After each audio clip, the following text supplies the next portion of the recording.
बोला बोला बाळूमामाच्या नावानं चांग भलं.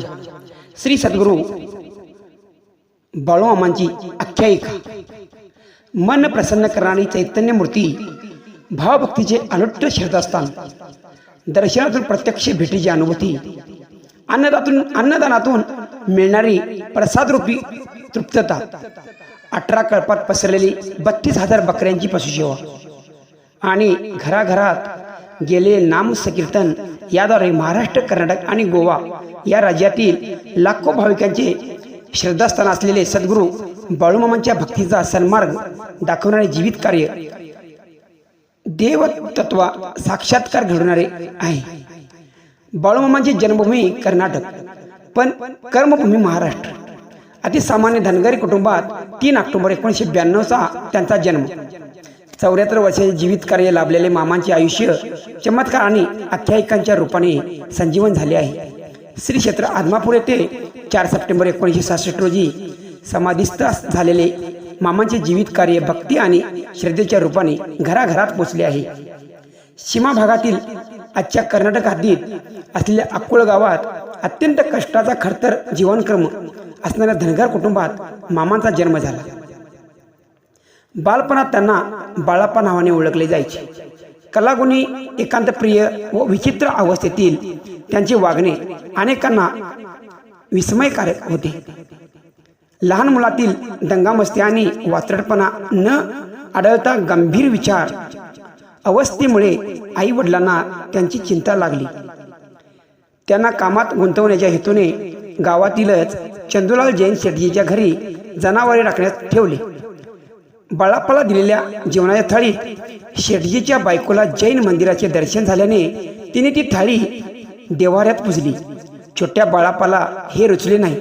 त्याने ते काम सोडून दिले. 20 वर्षे वयाच्या बाळाप्पापुढे लग्नाचा प्रस्ताव ठेवताच त्याने नकार दिला. अनिच्छेने बहिणीच्या सत्यवा नावाच्या मुलीशी त्यांचा विवाह झाला. आम्ही देवाचे चाकर असून प्रपंच भोग हा नश्वर आहे या भूमिकेतून ते संसारी राहूनही त्यात गुंतले नाहीत. पत्नीच्या घरातील इतर मुले लहान असल्याने ती बाळाप्पाला मामा म्हणू लागली. तेव्हापासून बाळाप्पाचा बाळूमामा झाला. नंतर ते स्वतंत्र मेंढपाळाचा व्यवसाय करू लागले. काटे कुटे, ऊन वारा पाऊस याची पर्वा न करता सतत बकऱ्यासोबत भटकू लागले. या भटकंतीत त्यांना वाचासिद्धी लाभली. आपल्या वाणीतून दिलेले उपदेशाने त्यांच्या आचरणाची ख्याती पसरू लागली.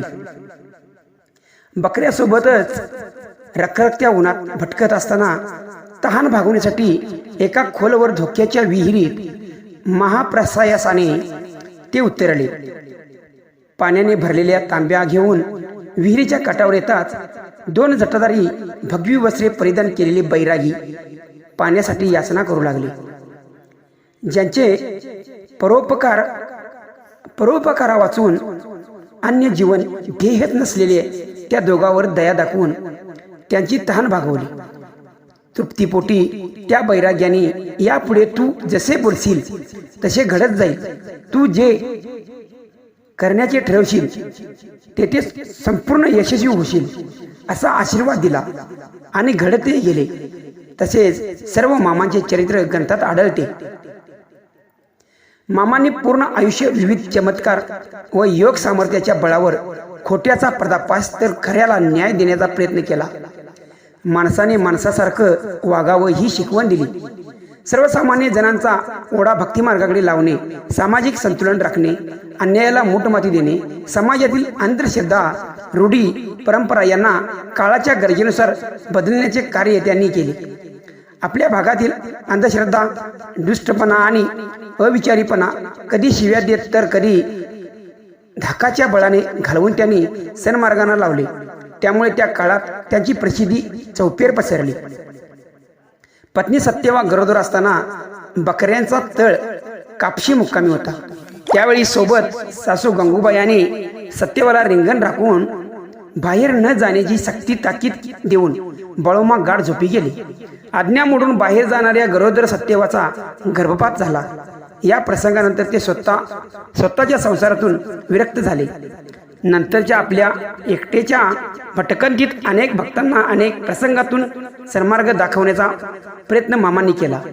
त्यांचे चमत्कार प्रत्यक्ष डोळ्याने अनुभवणारे अनेक भक्त हे चमत्कार शब्द बुद्ध आणि मामांच्या चरणी नतमस्तक होतात. तर आपली चिंता दुःख व अडचणी मामांना दूर कराव्यात यासाठी लाखो भाविक त्यांच्या समाधीस्थळावर येतात. 74 वर्षाचे आयुष्य लाभलेल्या बाळूमामांना खरी प्रसिद्धी समाधी पश्चात मिळाली. मामांचे सानिध्य लाभलेले अनेकांनी आपले अनुभव पुस्तक ग्रंथ आणि ध्वनिफितीच्या रूपाने समाजासमोर आणले.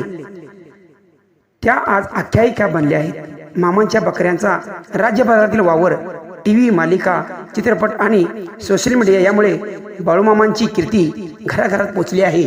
बोला बोला बाळूमामाच्या नावाने चांग भले.